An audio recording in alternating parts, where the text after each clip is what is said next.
reason I don't have a girlfriend is because there's no woman who goes, oh, I just want a man who is exactly my height or shorter and who constantly looks like he just woke up.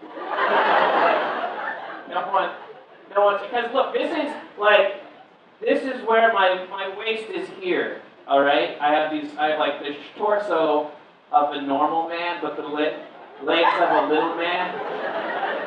I'm built like a basset hound.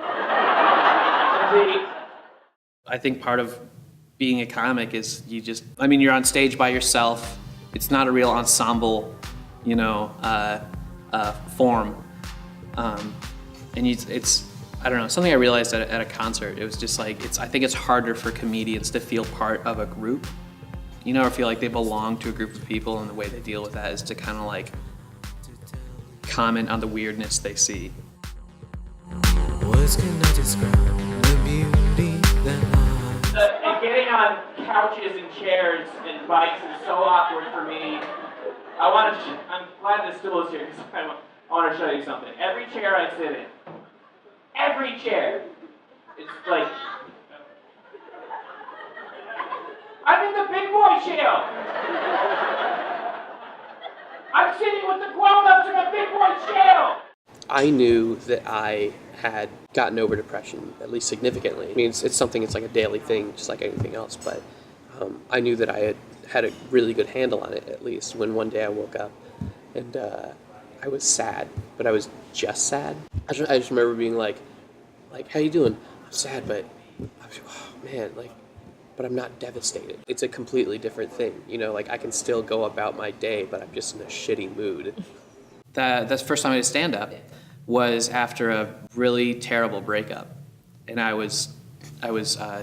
had been incredibly depressed. She had started dating a really good friend of mine. I was devastated, and I ended up in the psych ward. I was completely, I was having crying binges, just uncontrollable sobbing for upwards of an hour. It was really, it was a bad space. I signed up to do an open mic slot at Crackers, and I just kept reworking that into jokes.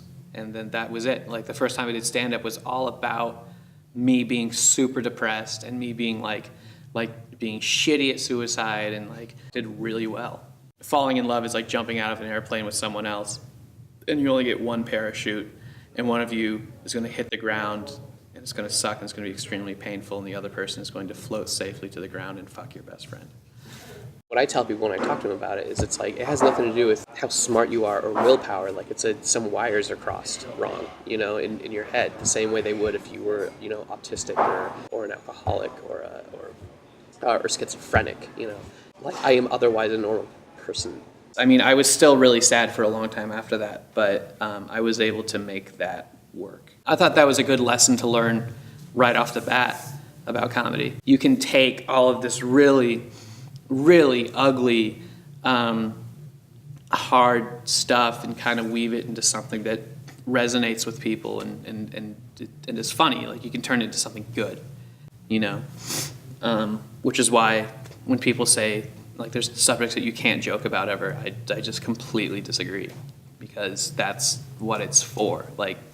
It's so that we can talk about this in a tolerable way, and even an enjoyable way.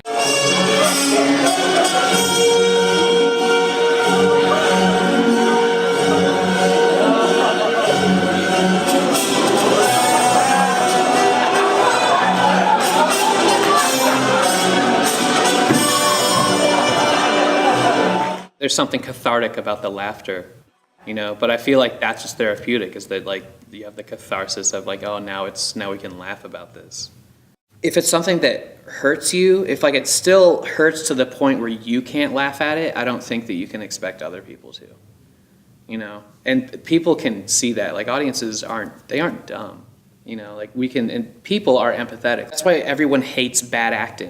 That person's trying so hard to cry, I don't believe them at all. Ugh. And if a comedian is too desperate for you to laugh, if someone's doing a bit and you can tell they don't think this is funny, but they just have to say this and they don't have any other avenue, you're just they don't think this is funny. This makes them really sad, and now I just feel bad. I just want you guys to know that I really hope you enjoy this, because I kind of wrap up my own personal self-worth and how you judge my art.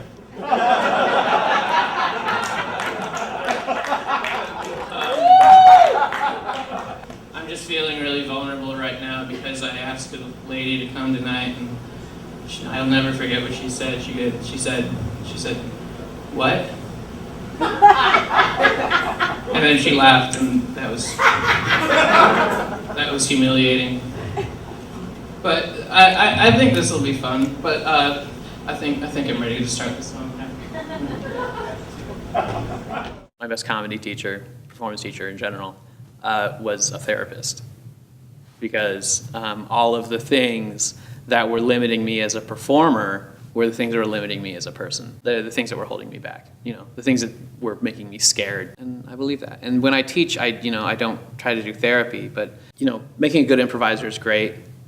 But I think freeing people is a much worthier goal, and will ultimately make people better improvisers. I hate watching stand-ups where I feel like I'm watching them vomit all their neuroses on me.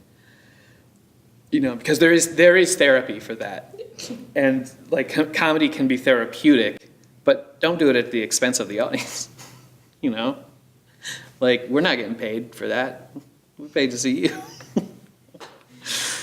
God is Keith Richards!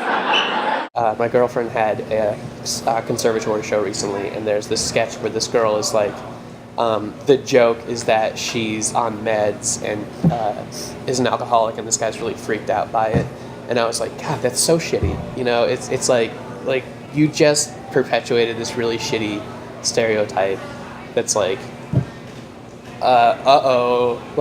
that person's crazy, and I have another depression joke you guys might like. So it's the difference between being sad and being depressed. Okay, if you're sad and someone comes up to you and says, "Hey, how are you doing?" You'd probably say, I'm not feeling very well. I'm sad. But if you come up to someone and they're depressed, and you ask, "How are you doing?" They'll say, "I'm great.